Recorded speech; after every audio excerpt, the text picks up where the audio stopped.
Hello friends, welcome to Megashree's kitchen. ಇವತ್ತಿನ video ಮೂಲಕ ಕುಷ್ಕ ಅಥವಾ ಪ್ಲೈನ್ ಬಿರಿಯಾನಿ ಯಾವ ರೀತಿ ಮಾಡೋದು ಅಂತಂದ್ಬಿಟ್ಟು ತೋರಿಸ್ಕೊಡ್ತಾ ಇದ್ದೀನಿ. ಮಾರ್ನಿಂಗ್ ಬ್ರೇಕ್ಫಾಸ್ಟ್ಗಾಗಿರ್ಬೋದು, ಮಧ್ಯಾಹ್ನ ಲಂಚ್ಗಾಗಿರ್ಬೋದು ತುಂಬಾ ಸುಲಭವಾಗಿ ಮಾಡ್ಕೋಬೋದು. ಟೇಸ್ಟು ಅಷ್ಟೇ ತುಂಬಾ ಅದ್ಭುತವಾಗಿರುತ್ತೆ. ಒಂದು ಸಲ ಈ ವಿಧಾನದಲ್ಲಿ ನೀವು ಸಹ ಕುಷ್ಕನ ಟ್ರೈ ಮಾಡಿ ನೋಡಿ. ಟ್ರೈ ಮಾಡಿದ್ದಾದಮೇಲೆ ನಿಮಗೂ ಸಹ ಟೇಸ್ಟ್ ಹೇಗೆ ಬಂತಂದ್ಬಿಟ್ಟು ಮರೀದೆ ಕಮೆಂಟ್ ಬಾಕ್ಸಲ್ಲಿ ಕಮೆಂಟ್ ಮಾಡಿ. ಸೊ ಬನ್ನಿ ಇವಾಗ ರುಚಿಯಾದ ಕುಷ್ಕ ಅಥವಾ ಈ ಪ್ಲೈನ್ ಬಿರಿಯಾನಿ ಯಾವ ರೀತಿ ಮಾಡೋದು ಅಂತಂದ್ಬಿಟ್ಟು ನೋಡೋಣ. ನಾನಿಲ್ಲಿ ಕುಕ್ಕರಲ್ಲಿಗೆ 4 ರಿಂದ 5 ಟೇಬಲ್ ಸ್ಪೂನ್ ಆಗುವಷ್ಟು ಎಣ್ಣೆ ಹಾಕ್ಕೊತಾ ಇದ್ದೀನಿ. ಎಣ್ಣೆ ಬಿಸಿ ಆಗಿದ್ದಾದಮೇಲೆ 1 ಇಂಚ್ ಆಗುವಷ್ಟು ಚಕ್ಕೆ, 1 ಮರಾಠಿ ಮೊಗ್ಗು, 3 ರಿಂದ 4 ಲವಂಗ, 1 ಸ್ಟಾರ್ ಫ್ಲವರ್, 2 ಏಲಕ್ಕಿ, ಸ್ವಲ್ಪ ಸ್ಟೋನ್ ಫ್ಲವರ್, 2 ಚಿಕ್ಕ ಸೈಜಲ್ಲಿರುವಂಥ ಬಿರಿಯಾನಿ ಎಲೆ, ಸ್ವಲ್ಪ ಕಸೂರಿ ಮೇಥಿ, 1/4 ಟೀ ಸ್ಪೂನ್ ಆಗುವಷ್ಟು ಸೋಂಪು, 1/4 ಟೀ ಸ್ಪೂನ್ ಆಗುವಷ್ಟು ಸಾಜೀರ, 1 ದೊಡ್ಡ ಸೈಜಲ್ಲಿರುವಂಥ ಈರುಳ್ಳಿನ ಈ ರೀತಿ ಸಣ್ಣದಾಗಿ ಉದ್ದವಾಗಿ ಕಟ್ ಮಾಡಿ ಹಾಕ್ಕೊಂಡಿದ್ದೀನಿ. ಹಾಕ್ಕೊಂಡಿದ್ದಾದಮೇಲೆ ಈ ರೀತಿಯಾಗಿ ಮಿಕ್ಸ್ ಮಾಡ್ಕೊತ ಮೀಡಿಯಮ್ ಫ್ಲೇಮ್ನಲ್ಲಿ ಈರುಳ್ಳಿ ಸ್ವಲ್ಪ ಲೈಟಾಗಿ ಗೋಲ್ಡನ್ ಕಲರ್ ಚೇಂಜ್ ಆಗೋವರೆಗೂ ಫ್ರೈ ಮಾಡ್ಕೋಬೇಕು. ಈ ರೀತಿಯಾಗಿ ಫ್ರೈ ಮಾಡ್ಕೊಂಡಿದ್ದಾದಮೇಲೆ 1 ಟೇಬಲ್ ಸ್ಪೂನ್ ಆಗುವಷ್ಟು ಶುಂಠಿ ಬೆಳ್ಳುಳ್ಳಿ ಪೇಸ್ಟ್ನ ಸಹ ಹಾಕ್ಕೊಂಡು ಈ ರೀತಿಯಾಗಿ ಮಿಕ್ಸ್ ಮಾಡ್ಕೊತ ಲೋ ಫ್ಲೇಮ್ನಲ್ಲಿ ಚೆನ್ನಾಗಿ ಫ್ರೈ ಮಾಡ್ಕೋಬೇಕು. ಶುಂಠಿ ಬೆಳ್ಳುಳ್ಳಿ ಪೇಸ್ಟ್ನ ಫ್ರೈ ಮಾಡ್ಕೊಂಡಿದ್ದಾದಮೇಲೆ ಇದರಲ್ಲಿಗೆ 1 ಟೊಮೊಟೊನ ಸಣ್ಣದಾಗಿ ಕಟ್ ಮಾಡಿ ಹಾಕ್ಕೊತಾ ಇದ್ದೀನಿ. ಹಾಗೆಯೇ 3 ರಿಂದ 4 ಟೇಬಲ್ ಸ್ಪೂನ್ ಆಗುವಷ್ಟು ಸಣ್ಣದಾಗಿ ಕಟ್ ಮಾಡ್ಕೊಂಡಿರುವಂಥ ಕೊತ್ತಂಬರಿ, ಹಾಗೆಯೇ 3 ರಿಂದ 4 ಟೇಬಲ್ ಸ್ಪೂನ್ ಆಗುವಷ್ಟು ಸಣ್ಣದಾಗಿ ಕಟ್ ಮಾಡ್ಕೊಂಡಿರುವಂಥ ಪುದೀನನ ಸಹ ಹಾಕ್ಕೊಂಡು ಈ ರೀತಿಯಾಗಿ ಮಿಕ್ಸ್ ಮಾಡ್ಕೊತ ಮೀಡಿಯಮ್ ಫ್ಲೇಮ್ನಲ್ಲಿ ಟೊಮೊಟೊ ಸಾಫ್ಟ್ ಆಗೋವರೆಗೂ ಫ್ರೈ ಮಾಡ್ಕೋಬೇಕು.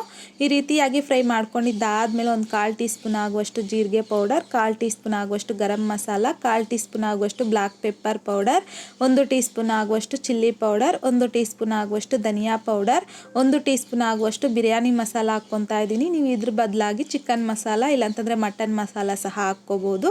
1/4 ಟೀ ಸ್ಪೂನ್ ಆಗುವಷ್ಟು ಅರಿಶಿನ, ಹಾಗೆಯೇ ರುಚಿಗೆ ತಕ್ಕಷ್ಟು ಸಾಲ್ಟು, 3 ಟೇಬಲ್ ಸ್ಪೂನ್ ಆಗುವಷ್ಟು ಮೊಸರನ್ನ ಸಹ ಹಾಕ್ಕೊಂಡು ಈ ಮಸಾಲೆ ಎಲ್ಲನೂ ಲೋ ಫ್ಲೇಮ್ನಲ್ಲಿ ಚೆನ್ನಾಗಿ ಮಿಕ್ಸ್ ಮಾಡ್ಕೋಬೇಕು. ಮಿಕ್ಸ್ ಮಾಡ್ಕೊಂಡಿದ್ದಾದಮೇಲೆ ಇದರಲ್ಲಿಗೆ 1 ಗ್ಲಾಸ್ ಆಗುವಷ್ಟು ಅಕ್ಕಿನ ನೀಟಾಗಿ ವಾಶ್ ಮಾಡ್ಕೊಂಡು ಹಾಕ್ಕೊತಾ ಇದ್ದೀನಿ. ನಾನಿಲ್ಲಿ ಮಸೂರಿ ರೈಸ್ ತಗೊಂಡಿದ್ದೀನಿ. ಹಾಕೋವಾಗ ನೀಟಾಗಿ ವಾಶ್ ಮಾಡಿಬಿಟ್ಟು ಹಾಕ್ಕೊಂಡ್ರೆ ಸಾಕು, ಇದೇನು ನೆನೆಸೋ ಅವಶ್ಯಕತೆ ಇಲ್ಲ. 1 ಗ್ಲಾಸ್ ಬಂದು 250 ಗ್ರಾಮ್ ಆಗೋಷ್ಟು ಆಗುತ್ತೆ.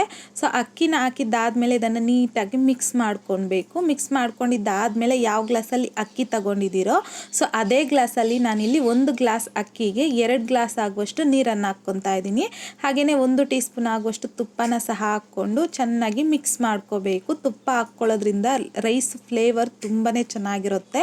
ಸೊ ತುಪ್ಪ ಇಷ್ಟ ಇಲ್ಲದೆ ಇರೋರು ಆರಾಮಾಗಿ ಸ್ಕಿಪ್ ಮಾಡ್ಬೋದು. ಸೊ ಮಿಕ್ಸ್ ಮಾಡ್ಕೊಂಡಿದ್ದಾದಮೇಲೆ ಲಿಡ್ನ ಕ್ಲೋಸ್ ಮಾಡಿಕೊಂಡು ಐ ಫ್ಲೇಮ್ನಲ್ಲಿ 2 ವಿಷಲ್ ಬರೋವರೆಗೂ ಬಿಡಬೇಕು.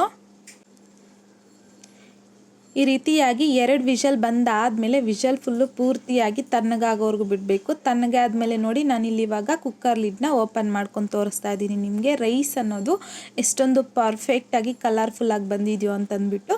ಸೊ ಇವಾಗ ಈ ರೈಸನ್ನೆಲ್ಲ ಒಂದ್ಸಲ ನೀಟಾಗಿ ಮಿಕ್ಸ್ ಮಾಡ್ಕೋಬೇಕು. ಮಿಕ್ಸ್ ಮಾಡ್ಕೊಂಡಿದ್ದಾದಮೇಲೆ ತುಂಬಾ ರುಚಿಯಾಗಿರುವಂತಹ ಕುಷ್ಕ ಅಥವಾ ಪ್ಲೈನ್ ಬಿರಿಯಾನಿ ರೆಡಿ ಆಗುತ್ತೆ.